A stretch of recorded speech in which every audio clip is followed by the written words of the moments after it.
Corona के बढ़ते संक्रमण के बीच सरकार चुनाव जैसे जटिल काम को करने का मन बना चुकी है, लेकिन वहीं कोरोना के नाम पर कुछ ही दिनों पूर्व शिक्षकों से किए अपने वादे से मुकर गई है।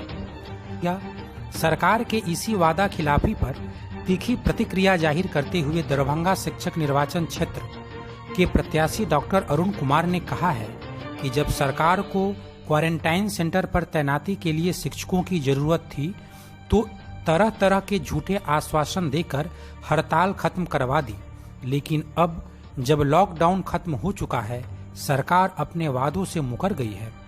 हड़ताल समाप्ति संबंधी वार्ता के दौरान लॉकडाउन खत्म होने के बाद वेतनमान, पेंशन, सेवा शर्त आदि सभी मांगों पर विचार करने का आश्वासन सरकार की ओर से दिया गया था। अब तो यह स्थिति है कि कुछ ही दिनों में आचार संहिता लग जाएगी, फिर सरकार आचार संहिता का बहाना बनाएगी। सरकार को चाहिए कि शिक्षक संघों के साथ अविलंब वार्ता कर शिक्षक और शिक्षा के हित में अनुकूल निर्णय ले।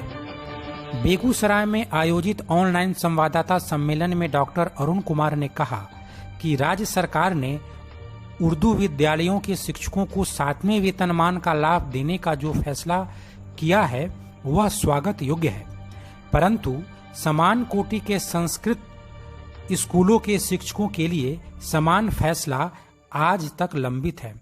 अतः संस्कृत स्कूलों के शिक्षकों के लिए भी 7वें वेतनमान का लाभ देने संबंधी फैसला सरकार अविलंब करे। संस्कृत शिक्षक अभी तक उपेक्षित हैं और उर्दू शिक्षकों को जो वेतनमान का लाभ मिला है वह भी नियोजित शिक्षकों के श्रेणी के ही है। यानी भले ही उर्दू शिक्षकों को पहले की अपेक्षा कुछ अधिक आर्थिक लाभ हो, लेकिन उनकी मेहनत का पूर्ण सम्मान नियोजित शिक्षकों की भांति अभी भी नहीं मिल रहा है।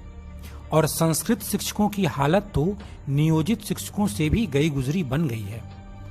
डॉक्टर अरुण कुमार ने कहा कि यूं तो 7-8 साल से अनुदानित इंटर महाविद्यालयों एवं डिग्री महाविद्यालयों के शिक्षकों और कर्मचारियों का अनुदान लंबित है और अब जांच की प्रक्रिया आरंभ कर उन्हें अनुदान के लाभ से वंचित रखने की साजिश की गई है।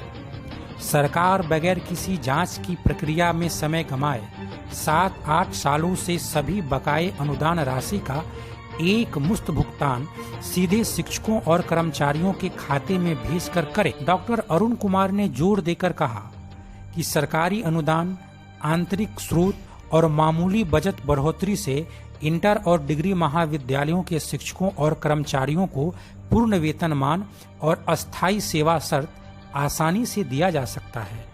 9 अंगीभूत कॉलेज में 80 के दशक से कार्यरत कुछ शिक्षकों के पक्ष में माननीय उच्च न्यायालय और उच्चतम न्यायालय का फैसला है कि उनके तमाम बकाये का भुगतान किया जाए तथा उनकी सेवा अस्थायी की जाए। डॉक्टर अरुण कुमार ने कहा कि मुख्यमंत्री व्यक्तिगत तौर पर हस्तक्षेप कर इस समस्या का अविलंब समाधान करें।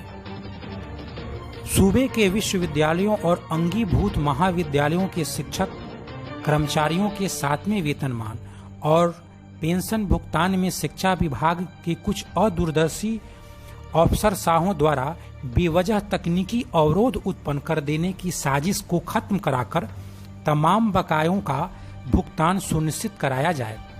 राज्य के कुछ विश्वविद्यालयों में अतिथि शिक्षक कार्यरत हैं, जिन्हें देर सवेर मात्र 25,000 का भुगतान होता है, जबकि उन पर कार्यभार बहुत अधिक है।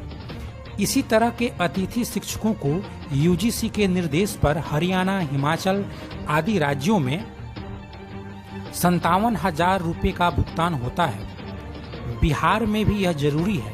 उन्हें अस्थायी करने पर भी गंभीरता से विचार किया जाना चाहिए। सभी विश्वविद्यालयों के सभी खाली पदों पर अस्थायी नियुक्ति की प्रक्रिया अविलंब प्रारंभ किया जाए। साथ ही कार्यभार के आधार पर विश्वविद्यालयों एवं महाविद्यालयों में पद सृजन करते हुए सभी वोकेशनल कोर्स के शिक्षकों को मानदेय के बदले वेतनमान और सेवा शर्त देने पर फैसला किया जाना अति आवश्यक है। डॉक्टर अरुण कुमार ने मुख्यमंत्री और उप मुख्यमंत्री को पत्र लिखकर उक्त मसलों के तुरंत निपटारे का अनुरोध किया।